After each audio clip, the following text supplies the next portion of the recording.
বন্ধুরা, মায়ের লোক খুশি হয় কি তো জানেননি আপনারা? জানেন না? শোনেন তাহলে টিপসটা দিয়ে দিই। আপনার বউটা মনে করেন যে মাগার পুরা তেয়াজাল্লা, খুব তেয়াজাল্লা, মানে রাগী, ভয়ঙ্কর। আপনার সাথে মাগার বনে না। মায়ের লোকের খুশি করানোর একটা টিপস দিয়ে দেই। দুইটা জিনিসে খুশি হয়। এক, বাজার থেকে কোনো খাউন কিনে নিয়ে এবেন।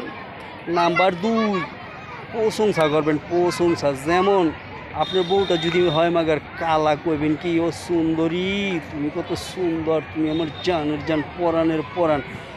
মাগার প্রশংসা যখন আপনার বউয়ের আপনি করবেন, দেখবেন যে মাগার কোল যে এটা কাটতে আপনারা খাওয়াই দেবো। মায়ের লোকের প্রশংসা করলে মাগার মায়ের লোক খুশি হয়।